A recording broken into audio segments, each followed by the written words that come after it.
I got a question for you. As someone who kind of came in during the beginning of social media stuff as a member, and now as an instructor, full blown social media. Do you think social media is a detriment to the activity, or do you think it's like, no big deal? Because I mean, I don't know. It's just something out there. Is social media good for the activity, or is it like, man, I wish these kids didn't have cell phones, smartphones? And I think anything that gets more access to what we do and that is able to share it with more people is really fantastic. And I certainly don't wish that we were like in a time where, okay, everyone put your cell phones in a bag. You'll see them on August 17th or whatever. Like I, and I think it's such an ingrained part of our life, and I still think, drum corps is still drum corps. Like it's still difficult. You still wake up every day and work. You still need to be so focused on the task at hand. And that's what I see at Boston is that the members are still able to do that, and if it's like a lunch break and you want to unplug for a little bit and check something out, like that's your time to do it. But I think that we're still able to really be singularly focused when it counts. Yeah, and I think a lot of that comes back to the leadership and probably more so the student leadership of making sure that it's not a detriment, right? Just like what you're talking about. If the culture exists where the business at hand, what you guys are there for, is what you're focused on, then sure, social media can provide like a little bit of relief, and and then just remain the good thing, which is like a window, right? And a way for people to connect in this shared experience, which is hugely important, right? For people. So. Yeah, I don't know if that was a dumb question or not. No. I mean, it's actually it's a really fair question. I mean, we don't sit here and go like I said, everything's like a double-edged sword, or it's nuanced, right? Like for all of the exposure that our work gives to the activity, we can also very easily become a distraction, at a time, if we don't handle it correctly or if the timing's just wrong. Social media is the same way. It's all within the hands of whoever has it. What was it like to win? What was that like at the end of it, at the end of that first summer? you know I had no context. Again, I'm so grateful for the experience and the time, and so proud of that drum corps and the work that we put in. I think living in that moment, it certainly it meant something different to me. As like a first year tenor drummer that's like just honestly trying to find my face from my butt for like the entire summer and just making sure that I don't like fall and whatever. I'm sure it meant a different thing to me than to maybe someone that was like their fourth or fifth year in the corps and they've been able to kind of build up in that process. But it's really humbling to even look back and think about it. And I do think that it kind of set a I guess a standard and maybe like a pace for my next years at the cadets of like not saying, hey, we need to win, and if we don't win, it's a failure, but knowing what it feels like to be around a championship caliber group of people, even more than a design or a this or a that, because, as a member, you don't control those things. But, I knew what it felt like to be in a drum corps that was singularly focused and everyone was working and we all were able to do something together that happened to get rewarded, and it's a feeling that I tried to set up my subsequent years marching, and it's something that I hope that the members now can foster at wherever I'm teaching, that I can help try and set them up to have that same feeling that I did. It's that probably that championship rehearsal experience that is like clutch. I think the thing that a lot of people don't realize is, well, and you just said it in the midst of what you were saying, like the reward is a byproduct of something else that's going on. You don't win by focusing on winning necessarily, right? It's created by all of these other things. And a lot of that can escape, a lot of that can be elusive to people trying to do it that haven't done it, right? So you getting that experience early, right?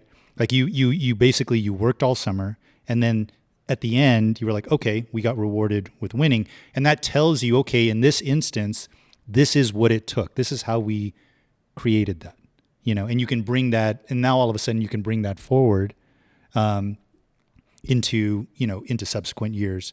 But I think that's a really important distinction, is like, that doesn't necessarily happen because you're focused on winning per se. Like, you create it as a byproduct of other things, of having, your priorities in the right place.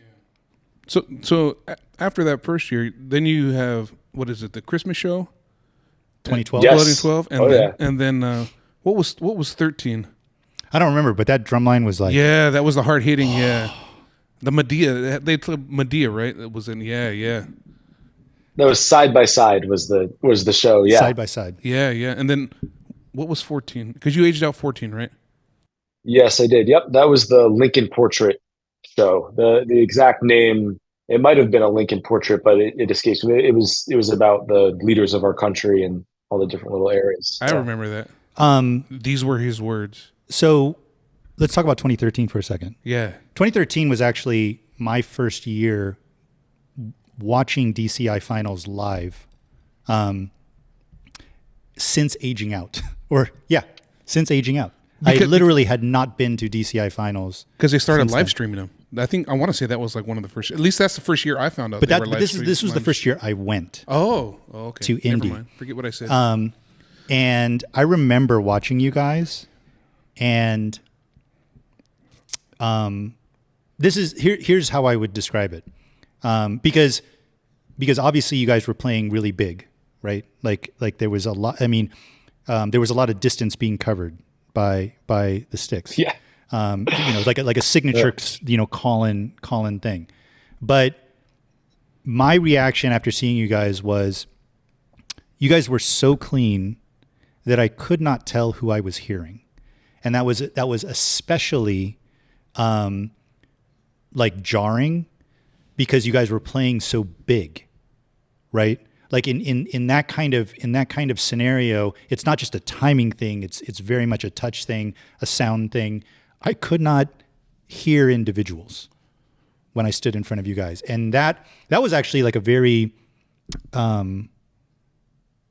I don't know, because I think since I had marched, even back then, and that was so long ago, I don't remember having that experience in front of a line. In the modern era, this is like, that was a very pivotal experience for me, as far as like, even as a teacher, just going, okay, how do you create that? What was that summer like for you guys? Because I mean, that was, how did you guys create that? Do you guys have a lot of vets in that line? Yeah, well, I think it's really hard to talk about that 2013 season without talking a little bit about 2012. So and even to go back a tiny bit, so we finished 2011 and the drum corps won, and it was all really exciting, and as we started to prepare for the next season, many of the vets decided that could have come back, decided they were going to do other things, pursue other opportunities. Maybe they were just ready to do the next thing, because not everyone has to do every year of drum corps that they can, even though it's awesome when you do. But so we really had very limited vets back. And then even so really I was the only tenor vet for 12. There was one snare vet back, Ian, who was the center snare. And then as we get into April camp, basically Ian was not able to finish out the summer. He had an injury. He had to step back, and he ended up not marching either. So I'll always remember just getting that phone call from sitting in my dorm room at UMass and trying to study for a music history exam or something the next day. And I get a phone call from Colin and him saying to me, "Hey, you're the section leader for the drum line now. So we got camp this weekend. Bassist said, figure it out. You're going to be the section leader." And it was an all rookie snare line that year. I was the only tenor vet. The bass line, we had some vets back. That bass line in 2012 was really fantastic, but it was like a sculpting a little bit. And the staff that year was so fantastic. We brought in people like Brian Perez, who I look up to incredibly and still teach with him at Boston. And Nick Worth was around with the tenor line that year. And, but we really kind of started that process that year. And I think that whole drum line was really because it was just so fresh and so new, and everyone was so fired up to be a part of it, that it was literally kind of like I said before, if our staff was like, hey, battery, go pick up the food truck. We're going to carry it to the next housing site. We're like, okay, here we go. Like, we got it. And I think that kind of set us up for the next year. So almost pretty much everyone that could have come back for that 2013 drum line from 2012 did come back. And we started in a really great place there. And we felt like maybe there was a little bit of unfinished business, or we felt like we knew that we could be even better than we were the year before. And that was really our jumping off point, plus a couple awesome new additions. You know. Was it hard for you getting put in that leadership position? Especially to lead an almost all rookie, group. Was that challenging for you? Did you have any imposter syndrome? Like, man, why am I doing that? Why did they pick me? The first thing I did was I called up some of the section leaders from the year before and say, how do I do this? Like, what do I do? Like, I don't know if I can do this. Like, I know I have to. So, but like, what do I do? And I remember the advice that I got was basically saying, like, listen, Alex, like, if you love the drum corps, if you love the drum line, and you let that be your guiding thing that helps you make your decisions and how you talk to people and how you rehearse every day and how you do it, then you're going to do an awesome job if you think about that first. And that really stuck with me, and I thought a lot about that, but also then the staff was so fantastic. Jake Gall, that was running the snare line at that point, and then really running the entire cadets battery under Colin for those years. He really took on a lot of responsibility. It's not like I was the one that had to like tap off the snare line and do all this stuff, but yeah, it was really, really, an incredible experience. Yeah. What would you say would be what's an important quality that you think that somebody that's in a leadership position for a drumline, like the section leader, that they should probably think about having or working on, or that you like seeing in a leader? Does that make sense? Mm-hmm. Yeah. I think consistency is so huge, and obviously like playing consistency, because usually we're picking, the most consistent players, or at least that are most familiar with the style that we're trying to do and that can set a great example. That's huge. But the mental and emotional consistency is so important, whether it's an indoor season or if it's drum corps, they both really have their challenges, especially mentally. If you're going 82 days in a row and we're doing the same checks every day, like how can you feel consistent and help inspire the others around you? If it's indoor season and you have to like work a job and then take some classes and then drive 5 hours and get to rehearsal on Friday night, like, can you be the same person that you were at the end of ensemble on Sunday the weekend before? I think that's so huge. Yeah. We've had, it's interesting because that I feel like is something that, people know, and people have talked about in different ways, but is a really, really important thing. Consistency, on a basic level is what everybody really needs. What the members like sort of look for. They don't want to be doing something different every day, right? They want to be able to throw themselves into the routine. They want to know what to expect.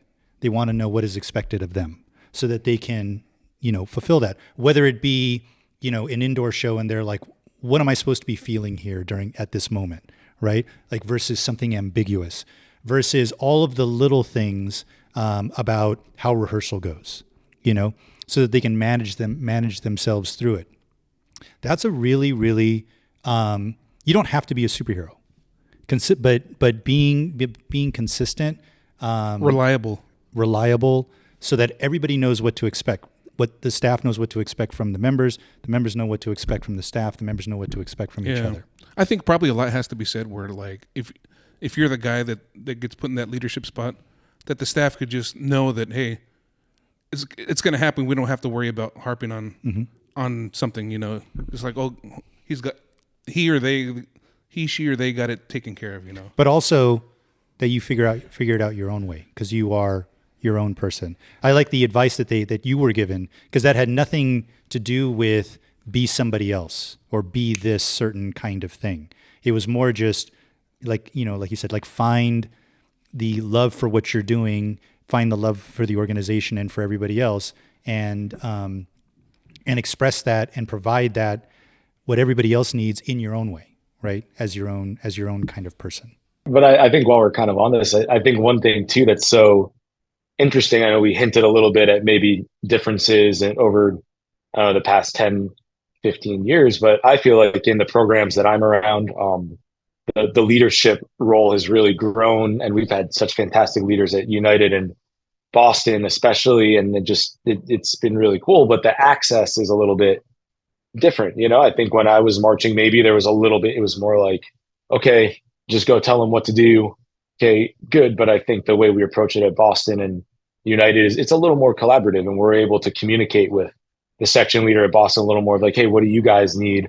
What do you think we're going to do it this way? Do you think this would be better? Like, and I think that dialogue has been such a huge part, because I know like the kids, the members, the students are smarter, they're more talented, they're more experienced, almost all of them. They come with so much more information, and they really have a good sense of themselves coming in. So I think maybe a little more than when I was marching. But you guys, it seems like you guys nurtured that experience. It's like you grew that to be what it is now. I mean, it doesn't just start like that. And, in something that, I will say, Alex, watching you work, so when we went to Boston rehearsal, and then when we went to United rehearsal, and then seeing you in the lot, we can sort of get into this a little bit. You have a really, I don't know how aware you are of this, but you've developed a really great way of showing the kids that you trust them, but still holding them accountable and still giving them a structure from within to work. And it seems like he makes it fun. And that's like, yes. That's the really hard thing, is the whole, like, how do you make sure the kids are meeting a standard, right? That they know what it is, that they're meeting it, without berating them, without having it be any sort of like punishment, being able to give them feedback without them taking it personally. That is that's something that a lot of instructors struggle with, like being able to create that. Also, like not feeling like you're going to do everything for them, right? Creating that collaborative thing that you're talking about, where, okay, these are all the things that you guys are going to be responsible for. Here are the things we're responsible for. This is how these things are going to work together. Is it just you and your experiences that you've brought forward? How conscious are you of creating that whole thing, that whole culture within how you work now?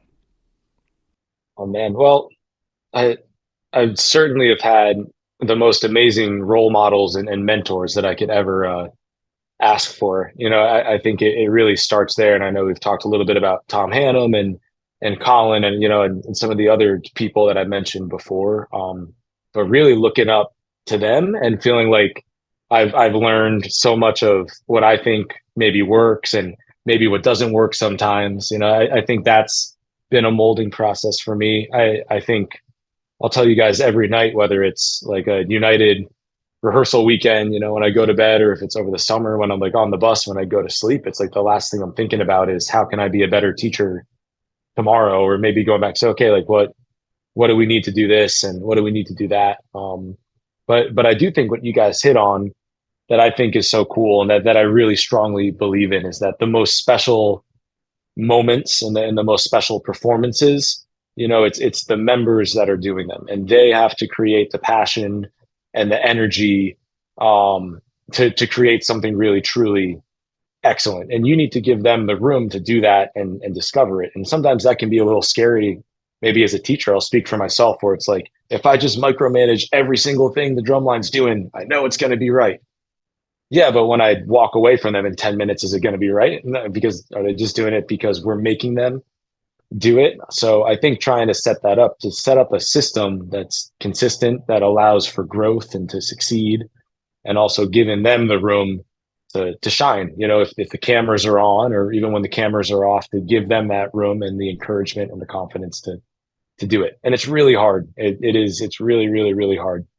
But I think it's really rewarding. I was gonna say, and you could tell just by like a lot of the verbiage you use in rehearsal, the vocabulary, Penalty you use, box, the penalty pop box, quiz. pop quiz. So you make it like it's a team effort, you know. It's, Right. Yeah. It If that feels, makes sense. You know yeah. what's funny?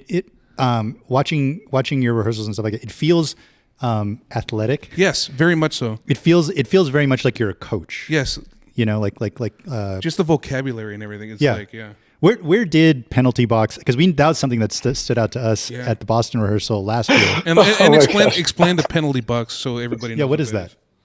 Yeah, okay. Yeah, so the penalty box, I will take no credit for penalty box. That is a total Colin McNuttism.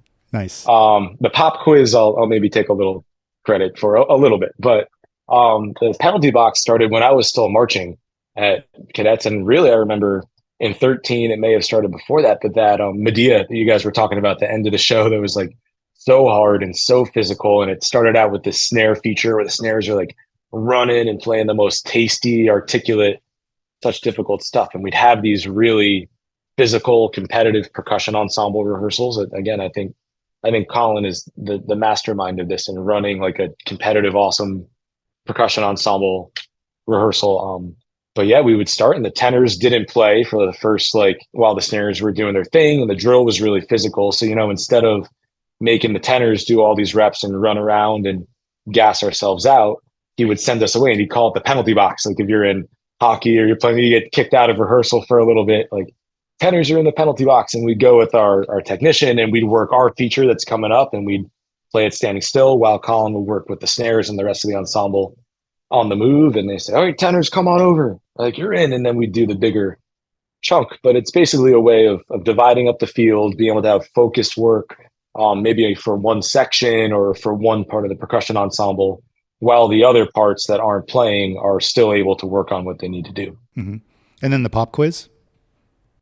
Oh, the pop quizzes are just it's just a little spot check. I know we'd use them at United a lot, but if we have some segments of the show, you know, that are pretty challenging, or if it's tempo or drill related or something where we need to make sure the energy is right, I like to try and go back and forth to them. So if it's, for example, if it's the end of the closer or something, you know, that's difficult and the notes are hard and they're running around, like we'll work it, we'll get the tempos right, we'll make sure that we're clocking everything, the ensemble's rocking, and then we'll go back into a normal rehearsal. And then maybe we'll do like the opener for a little bit. And then before that first water break, all right, guys, time for a pop quiz. Set up the closer. All right, let's do it. And seeing if we can match that same energy and execution and excellence that we had. And then you take a break for a little while and then you go back to something else and you hit it again. So really, hopefully, you know, if we wake them up in their sleep, they can go and not just play it well, but like have the energy and the excitement and the passion that you need. The level of retention, you know, Mm-hmm. that you know, what did you retain from all that that work that we did earlier? Did it stick? You know, yeah, I love that. And then the other thing that I don't know that a lot of people even know you do this unless they've seen you in the lot is like this summer with Boston, having them pair off, right, and work on their own instead of like just circling it up, do subs, let's work these chunks. It's they pair off or they get into groups of 4, and you basically just announce. You turn on the Met and you announce like, okay, it's this. This is what we're gonna, you know, hit this part. But it's up to them to play it together. Right. In their little pods. Where did that come from? How did you? We've been doing pairs for a long time, especially maybe earlier season to work skill sets. But you know, there's something really, especially for the snare line. You know, I think there's something that's really important about it's just you and one other person, and can you be locked in and do it perfectly? You know, and obviously then you can circle it up and you want to live inside the sound and create this awesome environment. But you know, I think challenging them in different excerpts to just say, okay, you and one other person, can you do it perfect before we bring it? And then sometimes we go to like groups of 4 and then and then the whole snare line, you know, that sequence has a nice flow to it. And I think the other thing is that we really try and manage, especially at Boston, and you know, is like the energy level of the lot to pace that, so we don't feel like we're over repping and we're not going to do like 6 runs of the opener because the left hand in the third measure was a little bit out, and we'll go there. Like we want to make sure that the energy, the emotion, and the big picture communication is really strong because that translates to the field. And you know, I think it's hard to do that if you over rep some stuff in that performance setting. In rehearsal, we do like a billion reps, but in the lot, we try to keep it a little more consolidated. I really like that just because of the trust that's required of doing that. A lot of times you'll see instructors like they'll circle it up. It'll be really tight. And it's almost like you can, not that the instructor is anxious, but they're trying to do that they're trying to guarantee that it's going to happen by running it a certain way versus, from the get-go, you guys saying, because they know what's expected of them, right? But it's up to them to do it. And it's up to them to figure out how to do it together individually before you bring it together as a group. I just really like that. And I haven't seen that other places. So it stuck out to me. Yeah. It's cool to go see everybody's different individual teaching techniques. Mm-hmm. And what was it like to win percussion? Even though, I don't know, did it feel like a foregone conclusion in 2013? Like I don't remember that year well enough to know if you guys were winning percussion all season or if it was like a late season surge kind of thing. But what was that like? If I remember correctly, I don't think it was a given. It's not like we'd won every single show leading up to it. I do remember that by that finals week, I'm not sure if we won a regional at all that year. I really don't know off the top of my head, but I think by that finals week, we felt like we had some good mojo. And I think we just really kind of believed in ourselves and believed in each other that we knew that we could do something awesome. But it certainly, it was really rewarding, especially because, like I said, it felt like the payoff of 2 years, that we'd had this same kind of nucleus. And as a marching member, it's your same homies. It's the same people that you were with all last summer, and everyone recommitted to put in their time and their talents and their money and the sacrifices that you make to go and do this again and try and do it a little bit better. So I think that was really, really rewarding. I think the more distance I get from it too, like teaching and going through it, it makes it feel even more, special isn't the right word, but just all the things that need to go right, to make all these things line up. And of course, like every group, their aspiration is to be so competitive, but it's so hard to really get there, and it definitely feels special. It's some really fond memories and some really great friends. you look back at that time, and I know you teach with Colin, but as a member, it seems like a lot of the members that I know that march under Colin, they're like Colin guys. It's like there's something that, I mean, because we have a whole contingency from Bakersfield that have gone out there, and they're just Colin guys. What is it about marching for Colin that makes you want to be, his line, be in his line? And he's one of the most inspiring people that I've ever met. Just his coaching. Like, we've talked a lot about coaching. That's all stuff that I've directly learned from him and put my own twists on a little bit. I think his energy, it seems like he's like the fountain of youth, like his energy to bring to every day. I think he makes everyone feel really special and important. And just, he's such a great leader. I think he can talk with the group for a little bit and make it's almost like listening sometimes to like Deion Sanders. Like, if you guys have seen any of those speeches, and of course, Colin has his own way of doing that, but as a coach, I think he gets everyone so inspired because he cares, and he cares about every one of the people in the ensemble. And the writing is fantastic, and the teaching, like the information of it. But I think the really special, really, really special thing is him as a coach. That's so awesome. Is there, I will say that, so I have a friend who knows Colin from like, growing up and stuff like that. And his name's Eric Vargo. He marched at Star when Colin taught there. But they knew each other from UMass and all of that stuff. One of the things he told me was, one of the things that Colin really looks for is, that, from prospective members, is people who are going to show up and just fully commit to what's being asked of them. Because I think anybody who watches any of those lines, like the old Cadets lines, the current Boston lines, knows that what you're going to be playing and how you're going to be playing it doesn't necessarily exist anywhere else. right? So when you go there, right, you bring all of your experience, all of your aptitude with you, but you also have to be incredibly open to like, this is what needs to happen here, right? And not everybody, coming in is necessarily has that openness, because what they've done previous has gotten them this, this far.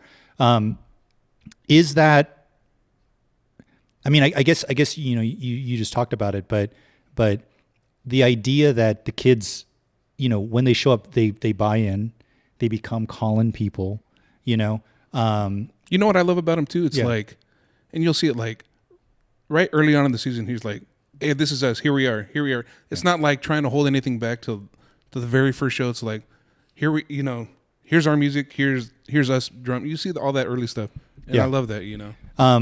Here's an interesting question for you, Alex. How do you create that when Colin's not around? Like, how do you create that at United? Or is that something you're looking to create? That's a good question. Yeah. I try to do it in my own way, every day. And I think that's something, I'm not Colin. I'm never going to be Colin. I'm Alex Beltran. That's who I am. And I certainly learned so much from him and all of my other teachers. But I think that's something that I'm always working to do and grow and try and see if I can spark it. But I know what it feels like when you're around a group of people that are really excellent, all trying to do the same thing. Like, and I know, and I think maybe that's more what I'm chasing than anything, that competitive environment, that feeling of like, we're all going to lift each other up and go. And I have my own ways to do it.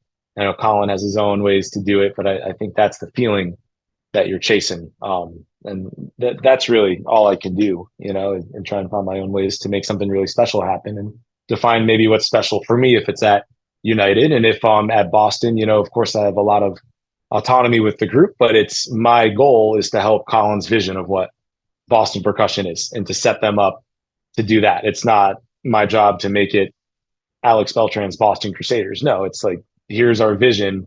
What's my role in doing this?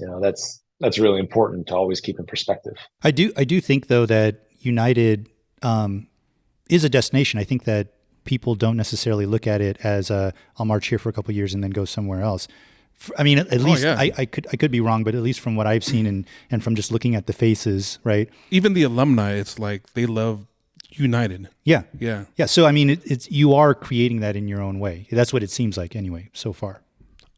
Yeah, I certainly hope so. And I know, and of course it's not like I started United Percussion. There's been a whole host of amazing teachers and writers and educators before me. And, Chad Moore, who was the director before, he's still involved with the organization. And it's a lot of his kind of vision and brainchild. And I really love that he's trusted me to kind of take these next steps with the group and still be around as a mentor and helping us. But yeah, that's really what we're trying to do here, is create a place that feels like home at United for anyone that wants to do it, that wants to commit to what we're about, that it's not any other group. It's not any other indoor group. It's not Boston Indoor, it's like, this is United Percussion. We have our own identity and we want to make it great. And we want it to be a home for everybody that's on board. It certainly feels like it does have its own identity. Yes, 100%. I wanted to ask you, we talked about Colin, but, as an instructor, as a teacher, and as an arranger, what have you taken from Tom Hanam and incorporated into what you do? Oh my gosh. Wow. And Tom is, or have you, or are you like, I don't want to do anything what he taught me? As dumb as that sounds. No, I know. Yeah. No, I know. I hope if he ever hears this, I hope he knows that he's like on my Mount Rushmore of him, Float, Ralph, and a couple other people. My Mount Rushmore of drumming instructors. I love Tom, and hopefully one day we can have him on the podcast. But was your exposure to Tom purely UMass? Well, my high school instructor, Chris, I talked to, he went to UMass, and then he actually brought in Tom as a clinician one day when I was still in high school. Oh, wow. So he kind of said to our indoor group, and it was pretty funny. I think a lot of it was to help the design and the writing. And I just remember he talked a little bit about the playing stuff, but it was mainly to help kind of get the writing better. And his big thing was like, why is it always loud all the time? It's like, okay, that's a good point. We'll take that. And And we did. We made some awesome adjustments. But dude, Tom is incredible. I not only doing the UMass experience in the drumline as an undergraduate, I was his TA for 2 years during my master's. So I got to work really closely with him in the marching band, in the marimba bands and ensembles. That's a whole other thing over there. It's brainchild. And he really gave me a lot of my first writing opportunities, whether it be for UMass and helping to like get started with, hey, let's do some stand tunes. Like, oh yeah, that's pretty cool. You got, okay, maybe we can try and do this little chart. Let's do this. And that man made me rewrite so many things in the best ways. It was so awesome because you could really tell with Tom and my experience, it wasn't like, oh, I don't have time to write this chart. Alex, you're a grad student. Why don't you just take it off my plate? And it was very much like, hey, I want to help you learn. Write this. We're going to make the drumline play it, so it better be good. And then I'm going to tell you what I think about it afterwards. And then you're going to change these 50 things. That's been really incredibly gratifying, and it really helped me. And I think the UMass experience was so beneficial too, because we're playing music. We're not trying to get a score, or we're not doing things to get points, or it's not like, oh, it has to be virtuosic here because we haven't had a snare feature. It's all about what's the essence of the music, and can you write in a way that captures that, and then anything else is gravy on top of that. If it's a cool lick here, if it's an interesting texture, if it's a voicing thing, but it's like, what's the essence of the music, and you need to capture that first. And I think that stuck with me. And there's so many people from Hanam's tree that do amazing things as writers and as teachers, like that's the essence of it. You got to do the music first, Mm-hmm. Yeah, 100%. You mentioned, we talked about UMass.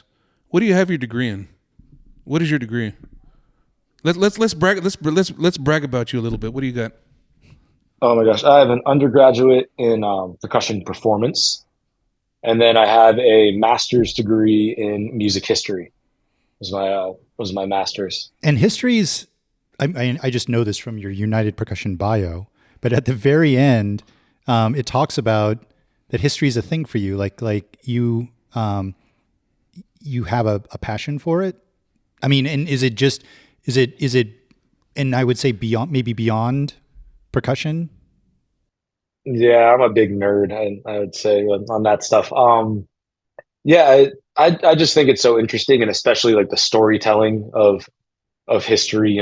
That's kind of how I do relax and decompress. There are some of my favorite podcasts are about whatever. If it's the history of Rome, it's going on for like this 200 episode thing, going from like the founding all the way through the fall of the Western Roman Empire. There's stuff on revolutions, or if it's World War II. I just think the stories of what have gotten us to where we are so interesting, and that's kind of what my music history degree, what I ended up focusing on was a little more about the intersection of maybe real world events with what it means to be a musician today, or how do things like what is the economy like? How does that intersect with how someone makes a living, maybe as a percussionist or maybe as some kind of other thing? And how do we have these relationships?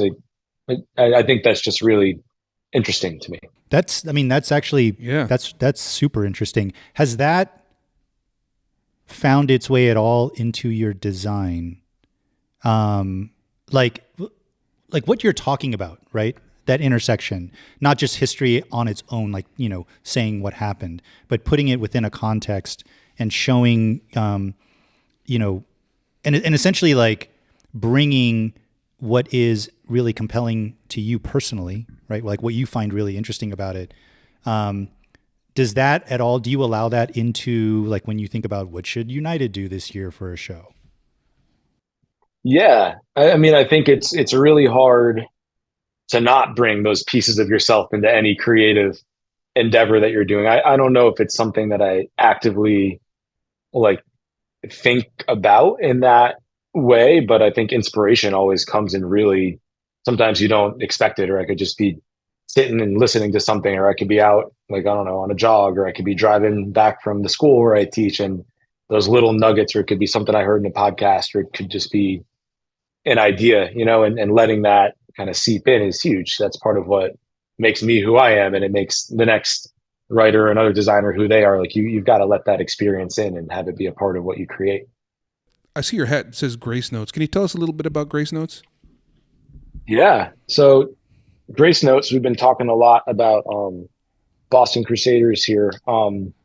As you guys know, and as all the listeners know, drum corps has become a lot more, expensive over the past however many years. And so much of that is to try and provide the best experience, if it's travel and food and housing and all of that kind of stuff. But obviously it puts a really big burden, on the members.